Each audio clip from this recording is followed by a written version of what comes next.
À la une de l'actualité ce vendredi, la rencontre ce soir même entre le président de la République Alassane Ouattara et le président du PDCI-RDA Henri Konan Bédié. L'actualité sociopolitique a été passée en revue par les deux hommes d'État. Tous les détails sur ce tête-à-tête dans cette édition. Dans l'actualité également, la prise de fonction officielle de Mamadou Koné à la tête du Conseil constitutionnel. Le magistrat hors hiérarchie, anciennement président de la Cour suprême, remplace le professeur Francis Vaudier. La passation de charges entre les deux hommes a eu lieu ce vendredi au sein de l'institution. Et ce don de la première dame de Côte d'Ivoire, Dominique Ouattara, a offert une salle multimédia d'un coût de 885 millions de francs CFA à l'université Félix Houphouët-Boigny de 85 millions de francs CFA. Salle inaugurée hier à Cocody. Elle est équipée entre autres de vidéoprojecteurs, de chaises, de casques et de connexion Internet. Et puis, on s'intéresse aussi ce soir à la religion, précisément au chemin de croix. Il a débuté ce vendredi pour les fidèles catholiques du monde entier. Le chemin de croix fait partie des actes forts du jeune chrétien. Le sens de cet acte cultuel, comment il est perçu par les fidèles catholiques, des éléments de réponse tout à l'heure. Voilà pour le sommaire. Bonsoir à tous et bienvenue dans la grande édition. En bref et en image, d'abord ce soir, le chef de l'État Alassane Ouattara a rencontré il y a un peu plus d'une heure maintenant son grand allié Henri Konan Bédié, leader du Parti démocratique de Côte d'Ivoire PDCI-RDA, un tête-à-tête qui a eu lieu au domicile de l'ex-chef d'État Henri Konan Bédié à Cocody, vous le voyez sur ces images. L'actualité socio-politique et même économique du pays a été passée en revue. Les deux hommes d'État se sont réjouis encore une fois de la victoire des éléphants à la dernière CAN. Je vous propose d'écouter le président Alassane Ouattara au terme de cette rencontre. Toujours un très grand plaisir de venir saluer mon aîné. Ce sont des visites régulières que je lui fais pour lui faire le point de la situation sociopolitique, mais également la situation économique. Et nous avons échangé sur tous ces chapitres pour constater que la Côte d'Ivoire est en paix, le pays avance, l'économie est prospère.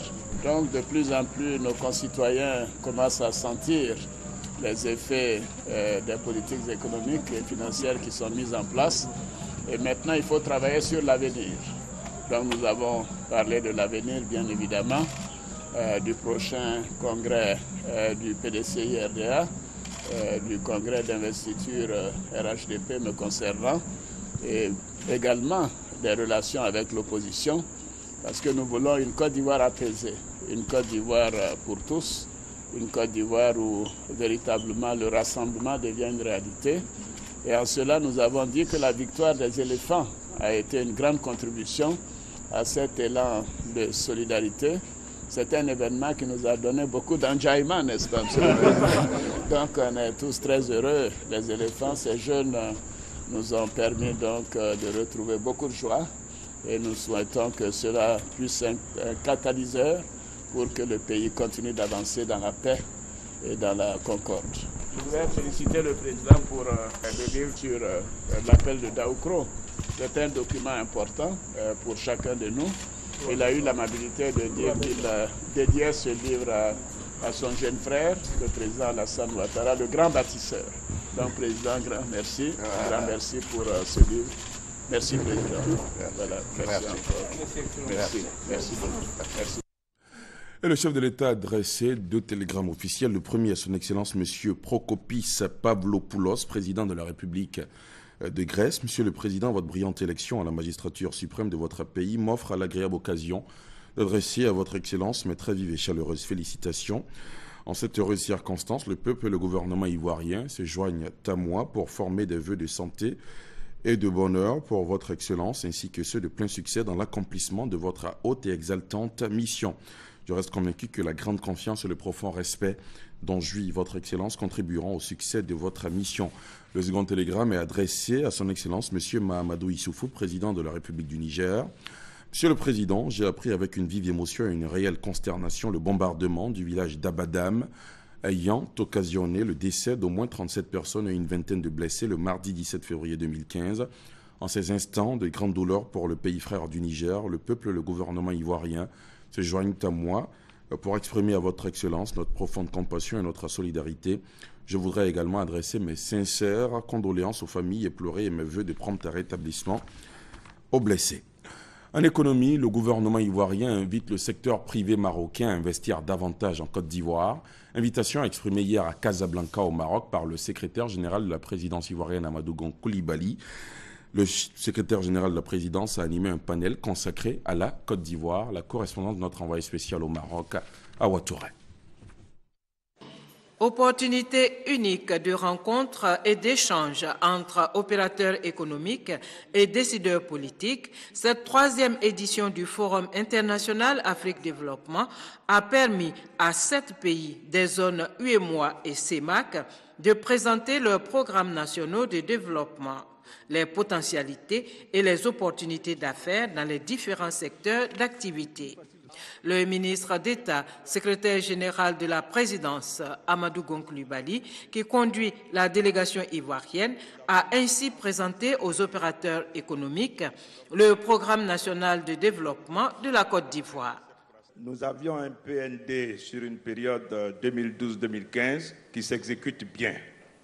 S'exécute bien tant en volume.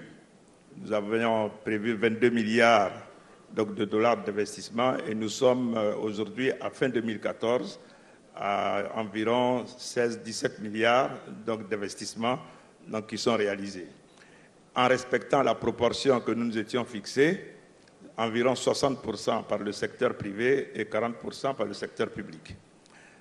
Alors, ceci étant pour ce qui concerne l'avenir, notre objectif est de consolider les actions qui ont déjà été engagées dans le cadre du PND 2012-2015. Et pour ce faire, nous allons continuer à travailler à renforcer la base d'infrastructure de notre pays. À la suite du ministre d'État Amadou Gon Coulibaly, le ministre de l'Industrie et des Mines, Jean-Claude Brou, est intervenu pour éclairer l'assistance sur la politique industrielle de la Côte d'Ivoire. C'est un secteur qui compte pour pratiquement 58% de l'ensemble des exportations de la Côte d'Ivoire. Et dans ces exportations industrielles, il y a 35% vraiment qui sont des produits manufacturés.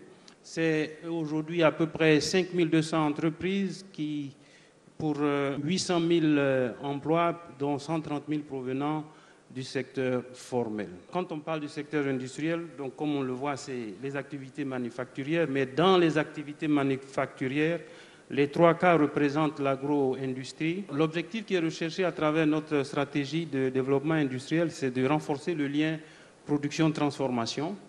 L'occasion pour le ministre d'État Amadou Gon Coulibaly d'indiquer que l'émergence de la Côte d'Ivoire, voulue et entretenue par le président de la République Alassane Ouattara, n'est pas une vue de l'esprit, mais une réalité tangible, avant de dérouler les opportunités d'affaires dans le cadre du partenariat public-privé.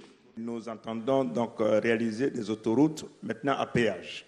Donc il y a une opportunité très précise des partenariats public-privé qui peut être scellé avec la mobilisation de financement privés et un retour sur investissement qui serait assuré par des ressources provenant de péages. La même logique, nous l'avons indiqué pour l'autoroute Abidjan-San Pedro, qui serait une autoroute longue d'environ 400 km et qui pourrait être réalisée, je dirais, par phase.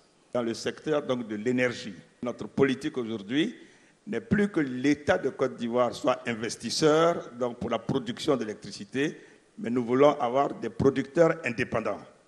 Donc cette idée de producteurs indépendants ouvre de grandes opportunités pour sceller des partenariats publics-privés. Avant ces échanges avec les opérateurs économiques, la délégation ivoirienne a visité les stands des pays des zones UEMOA et CEMAC. Elle a par la suite reçu le ministre marocain de l'Industrie, Moulay Assid Alami, au stand de la Côte d'Ivoire. En marge de ce forum auquel il prend part au nom du chef de l'État au Maroc, Amadou Gon Coulibaly a eu une série de rencontres avec des officiels et des hommes d'affaires sur place. Au Maroc, on retrouve Awa Touré. Mohamed Ketani, président directeur général du groupe Attijari Wafa Bank, co-organisateur avec Maroc Export du Forum international Afrique Développement, est venu dire merci au ministre d'État, secrétaire général de la présidence, pour avoir participé et contribué au succès de cette 3e édition. Mohamed Ketani a réaffirmé sa volonté de développer les activités de son groupe en Côte d'Ivoire à travers la société ivoirienne de banque, sa filiale. J'ai saisi cette heureuse occasion avec le ministre d'État et monsieur le ministre de l'Industrie pour échanger sur la problématique de la promotion des PME-PMI. Je sais que son Excellence le Président, son Excellence le Premier ministre et son gouvernement s'attellent à développer justement l'environnement pour promouvoir la création de PME-PMI, de très petites entreprises. Nous avons échangé sur notre expérience en la matière et nous nous sommes engagés à partager cette expérience donc avec les autorités ivoiriennes qui ont une préoccupation majeure pour développer donc ce tissu essentiel pour la promotion de la Côte d'Ivoire. D'un autre côté, nous avons donc aussi confirmé l'engagement du groupe Attijari Wafa Bank d'accompagner la vision présidentielle à moyen terme qui veut faire de la Côte d'Ivoire un pays émergent et notamment en accompagnement dans les projets d'infrastructure.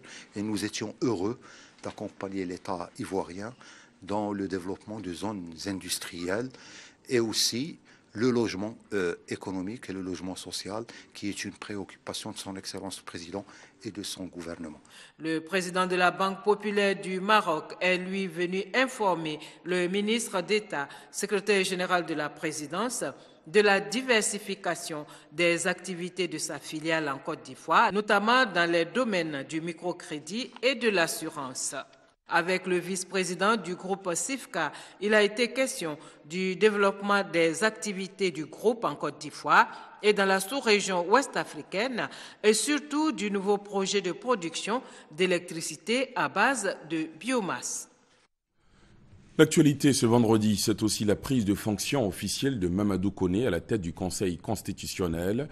Le magistrat, hors hiérarchie, anciennement président de la Cour suprême, remplace le professeur Francis Vaudier.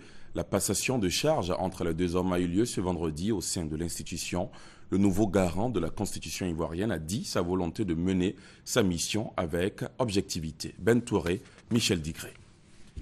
C'est fait, Mamadou Koné occupe désormais le fauteuil de président du Conseil constitutionnel. Le professeur Francis Vaudier a passé le témoin ce vendredi à Mamadou Koné, anciennement président de la Cour suprême. Ma volonté est donc ferme de mener ma mission avec objectivité, conformément aux lois et règlements de la République. Mais il est bien évident que tout seul, je ne pourrai rien faire.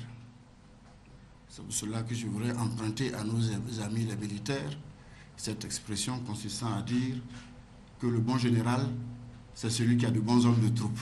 Le professeur Francis Vaudier part avec le sentiment d'avoir terminé sa tâche, mais pas sa mission. Mission à laquelle il a délibérément mis fin. Interrogé sur les raisons, il répond ceci. Les raisons, je les connais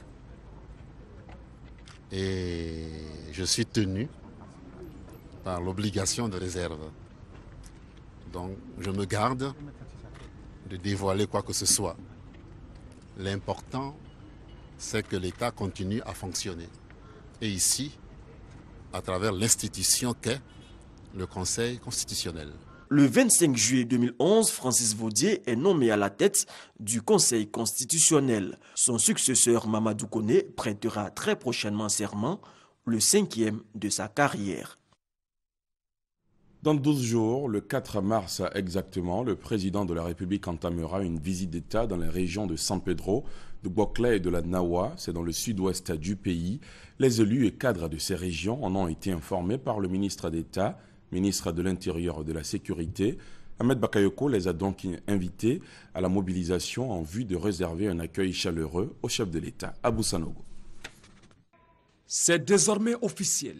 Le président de la République, Alassane Ouattara, effectuera du 4 au 8 mars prochain une visite d'État dans les régions de San Pedro, Boclé et Nawa. L'annonce a été faite aux élus, cadres, filles et fils de ces régions par le ministre d'État, ministre de l'Intérieur et de la Sécurité, Ahmed Bakayoko. Il les a donc invités à la mobilisation afin que cette visite soit couronnée de succès. Le président attache beaucoup d'importance à ces visites, car ces visites sont une occasion pour lui de toucher du doigt les réalités quotidiennes des populations et sont une occasion privilégiée d'échanges directs avec les cadres et les autorités préfectorales. Pour la réussite de l'événement, le ministre d'État Ahmed Bakayoko souhaite l'implication des filles et fils du Sud-Ouest. C'est le chef de l'État, le président de tous les Ivoiriens qui vient à la rencontre des populations et des cadres de tous bords. Nous souhaitons que personne ne soit exclu. Pour les élus et cadres des régions concernées, cette visite était très attendue. Et c'est pourquoi. Et ils ont exprimé leur joie de recevoir le président de la République. Nos populations l'attendaient depuis très longtemps. Elles ont beaucoup de choses à lui dire merci, mais aussi à lui faire part de toutes leurs préoccupations. Je dis simplement à toute la population de se retrouver à San Pedro, de se retrouver à Soubré, de se retrouver à Sassandra, de se retrouver à Fresco. Le chef de l'État viendra. À partir de cette visite-là, notre région qui a connu un grand retard à l'absence de conseils généraux et tout ça, et bien que ces régions-là puissent connaître l'essor. Le chef de l'État, Alassane Ouattara, sera le 4 mars à San Pedro où se tiendra un conseil de ministres. Ensuite, le 5 mars à Soubré, le 6 mars à Sassandra. Le président Alassane Ouattara animera un meeting à San Pedro le 7 mars et assistera à la journée internationale de la femme le 8 mars.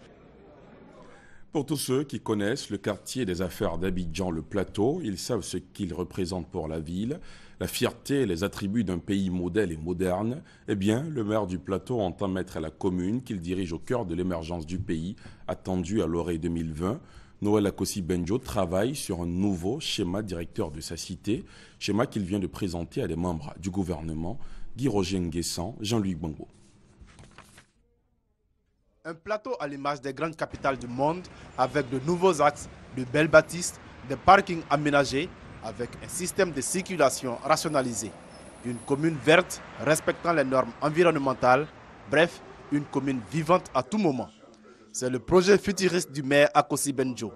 Le projet présenté par une société spécialisée en architecture et urbanisation a séduit le ministre d'État, ministre de l'Intérieur et de la Sécurité, Ahmed Bakayoko. Tout ce qui ne se bâtit pas dans l'harmonie ne se bâtit pas durablement. C'est pourquoi je voudrais saluer votre démarche qui est empreinte d'un grand professionnalisme et aussi d'une grande expertise. C'est-à-dire de vous attacher des expériences avérées à travers le monde. Les ministres Alakwa Dioremi de l'Environnement et Alain Lobognon des Sports ont salué l'action du maire pour la prise en compte de la question environnementale et sportive dans son projet. Pour Akossi Benjo, il s'agit de donner au quartier des affaires de la Côte d'Ivoire une allure nouvelle et attrayante qui cadre avec la vision d'émergence du président Alassane Ouattara. C'est une étude préliminaire qui indique tout simplement les grands axes. La plupart des spécialistes ont été invités, que ce soit lors de l'architecte et de l'urbanisme, parce qu'on va passer à la phase où on va impliquer l'ensemble des structures locales et ainsi que le BNET, de façon à ce que la réflexion soit soutenue et qu'on arrive jusqu'à la fin du processus. La réalisation de ce projet est le fruit d'un partenariat public-privé entre la mairie du Plateau et une société française filiale du groupe Bouygues. La première dame de Côte d'Ivoire, Dominique Ouattara, a offert une salle multimédia d'un coût de 85 millions de francs CFA à l'université Félix Houphouët-Boigny, salle inaugurée hier à Cocody. Elle est équipée entre autres de vidéoprojecteurs, de casques et une connexion Internet. La First Lady réalise ainsi un vœu des étudiants qui lui avaient exprimé l'année dernière leur souhait d'avoir une salle multimédia. Le compte-rendu de Viviane Haïm. La première dame de Côte d'Ivoire avait donné sa parole. Elle vient de concrétiser sa promesse. C'était en octobre dernier, il y a 5 mois, lors d'une cérémonie qu'elle présidait à l'université Félix Houphouët-Boigny de Cocody. Les étudiants avaient formulé le désir de disposer d'une salle multimédia sur le campus de l'université, demande à laquelle elle a accédé et qu'elle vient personnellement de matérialiser. C'est donc une salle multimédia entièrement financée par la fondation Children of Africa que la première dame de Côte d'Ivoire, Dominique Ouattara, est venue ce jeudi après-midi remettre officiellement à la communauté universitaire de l'université Félix Houphouët-Boigny de Cocody. Cette salle multimédia comprend 50 ordinateurs, 50 webcams, 50 casques, 50 chaises, un projecteur, une connexion Internet pour un coût total de 885 millions de francs. Mais ce n'était pas l'unique cadeau que la première dame apportait avec elle ce jeudi en venant à l'université. Elle avait aussi avec elle de nombreux dons pour les étudiants handicapés. Tricycle, fauteuil roulant, canne anglaise, canne blanche et du matériel médical et des médicaments pour l'infirmerie de l'université. La communauté universitaire, avec en première ligne la présidente de l'université et les étudiants, ne trouvaient pas de mots assez forts pour dire merci à leur bienfaitrice. Vous aviez promis d'offrir une salle multimédia et du matériel respectivement à l'université Félix Houphouët-Boigny et aux étudiants handicapés. La promesse a été tenue. Toute la communauté universitaire vous est reconnaissante. Elle se réjouit particulièrement de votre présence cet après-midi pour l'inauguration de la salle multimédia, mais aussi pour la remise officielle du matériel promis. Femme d'honneur, vous l'êtes, Madame la Première Dame, parce que vous avez le respect de la parole donnée. Très chère maman, nous sommes fiers de vous. Nous voulons vous dire merci. Merci infiniment pour ces différentes actions de développement et de grande portée humanisme, non seulement en Côte d'Ivoire, mais également en Afrique et mieux dans le monde. Que Dieu vous bénisse, vous et votre époux. Le ministre des Nouvelles Technologies, de l'Information et de la Communication, dont les structures placées sous sa tutelle ont assuré l'installation technique de la salle multimédia, a appelé les étudiants à une prise de conscience afin que le matériel informatique mis à leur disposition pour parfaire leur savoir ne soit pas détourné à d'autres fins. Merci, Madame la Première Dame, pour cette action au profit de notre jeunesse, étudiantine. Chers acteurs du monde éducatif, je voudrais modestement vous inviter à faire un bon usage des équipements. Les TIC sont une chance pour nous tous, mais une chance à condition de les utiliser dans le bon sens, de les utiliser comme un outil, comme un équipement qui permet de créer de la valeur, de créer de la richesse.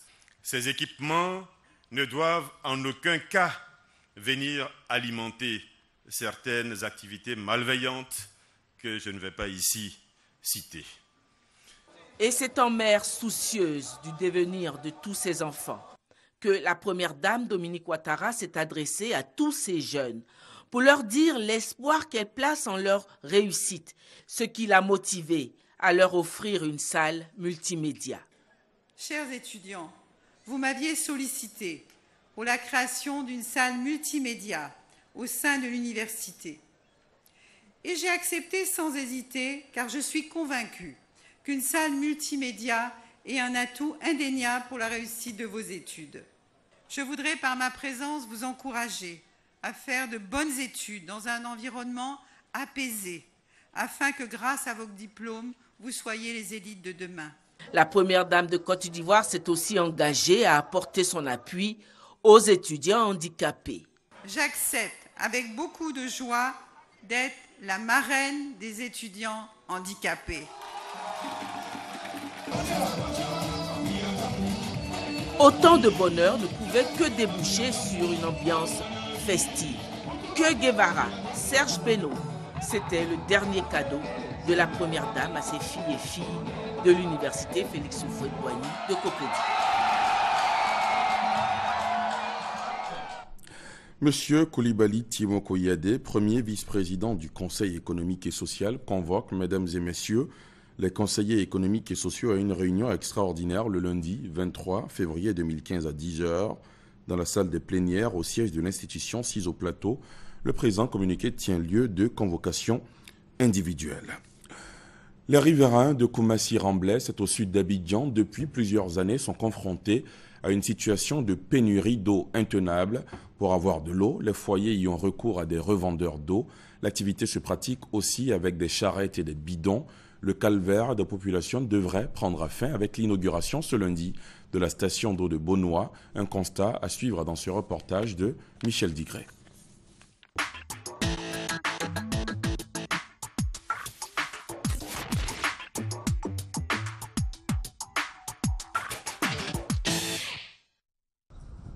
Koumassi-Ramblais, des immeubles qui sortent de terre à un rythme effréné. Ici, le plus difficile n'est pas de trouver un bel appartement pour se loger, mais plutôt d'avoir de l'eau dans les robinets.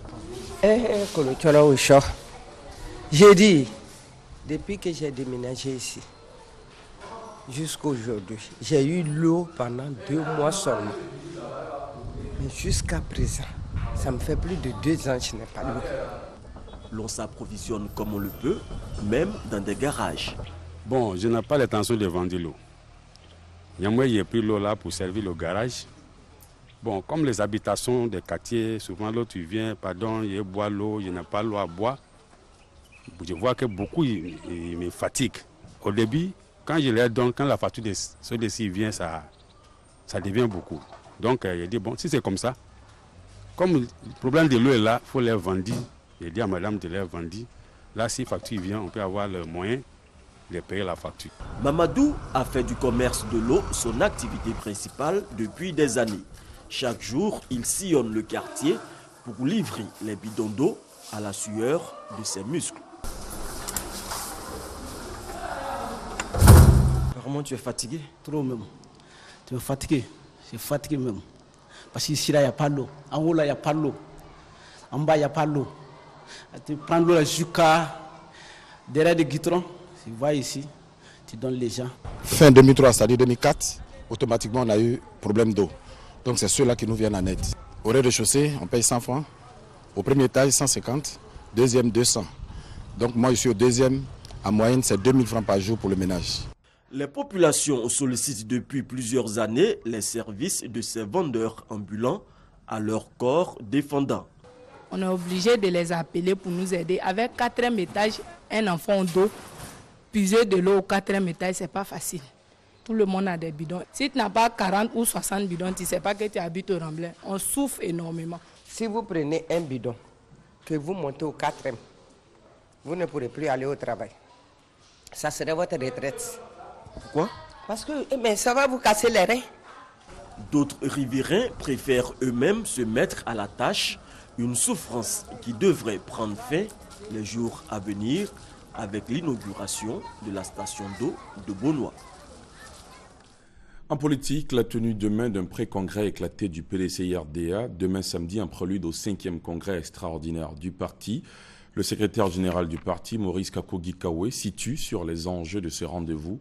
Il appelle tous les militants de son parti à la mobilisation. Je vous propose de l'écouter. Après presque 2 mois de préparatifs, le pré-congrès du 5e congrès extraordinaire qui a été décidé par la réunion du bureau politique du 18 décembre 2014 qui avait endossé l'appel de Daoko se tient demain, samedi 21 février 2015.